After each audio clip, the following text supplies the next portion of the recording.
Chers tous, bonjour. Cash en ce mardi 19 décembre 2023. Notre pays, le Gabon, est la cible de certains pays via certains présidents qui sont les amis de M. Ali Bongo Ondimba. Il y a des présidents, et vous les connaissez, qui venaient régulièrement ici. Ces présidents parfois n'agissent pas directement.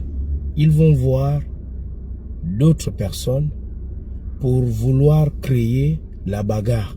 Un peu quand on était très jeune, on joue au foot ou pendant les heures de récréation, souvenez-vous, il y a quelqu'un qui va venir vous provoquer pour qu'il y ait une bagarre. Et là, celui qui est derrière ça rentre dans la bagarre en disant « moi je viens défendre mon frère ».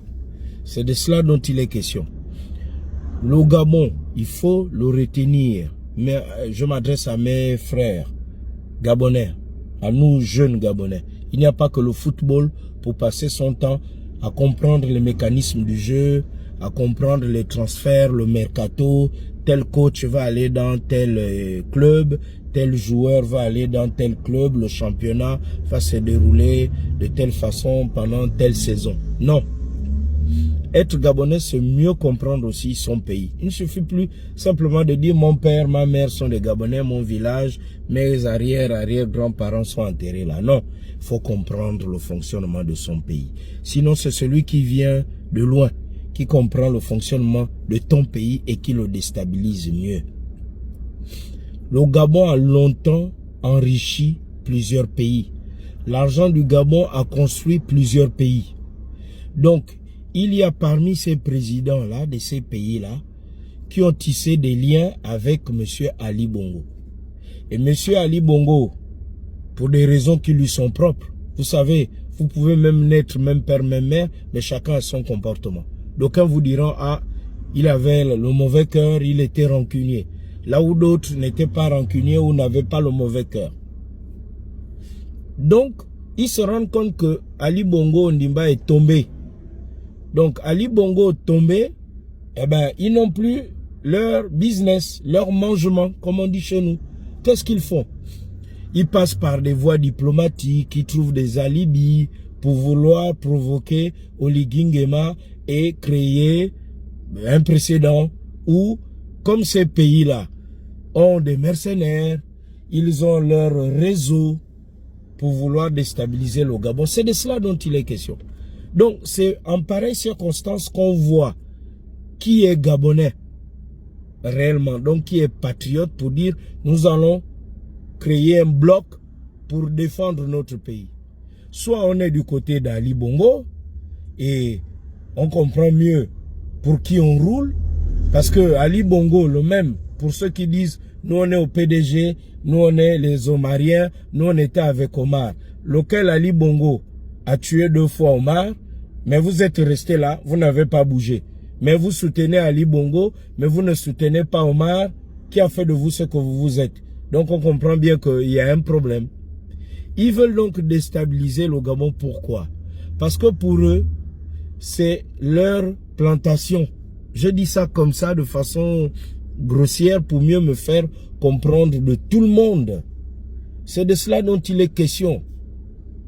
Jean Ping, on va dire c'était le plus grand diplomate gabonais au sommet là où il est arrivé. Ali Bongo a fait de lui un prisonnier. Jean Ping était en prison, dans une prison à ciel ouvert. Il était chez lui. Pendant 7 ans, Jean Ping n'est pas sorti du Gabon. Il avait interdiction de sortir du Gabon. Malgré son haut grade de diplomate, malgré son âge, Jean Ping a plus de 70 ans. Et malgré les maladies liées à son âge, vous n'avez vu aucun communiqué de ces diplomates dire et conseiller à ce fameux Ali Bongo pour dire non, on ne fait pas ça. Laisse Jean Ping aller se soigner. L'élection présidentielle 2016 est terminée. Il y a eu les morts. Il y a eu les violations des droits de l'homme. Il y a eu les représentants de l'Union européenne qui ont parlé. Qui autour de cette CEMAC où le fameux président angolais a réagi? Vous comprenez que c'est leur réseau et ils veulent nous déstabiliser. Arrêtons un peu avec les petites considérations entre nous. Le débat de fond est là. Parce que cette période va nous permettre de voir qui est qui. Je vous assure. Et moi, je crois en Dieu fortement, pas le Dieu des églises. Et Dieu est en train de nous montrer des choses. Il y a des gens qui vont s'exclure du nouveau Gabon, d'eux-mêmes, par leur attitude. Je vous assure, il faut que les partis politiques se prononcent. S'il y a encore vraiment des partis politiques, au-delà de ceux qui faisaient le chantage pour les élections et pour les postes, parce que c'est un complot contre le Gabon. Ce que l'Angola est en train de faire, derrière l'Angola, il y a qui? C'est la bonne question qu'il faut se poser. Qui sont ces pays qui ont des gros intérêts personnels, hein, les présidents, des intérêts personnels? Parce que vous pouvez être président d'un pays, vous avez vos business personnels, ça n'a rien à voir avec votre peuple. Ils sont là derrière, mais devant il y a l'Angola, mais il y a les autres qui sont autour. Il y a les autres qui sont autour. Et il faut les dénoncer de façon cash.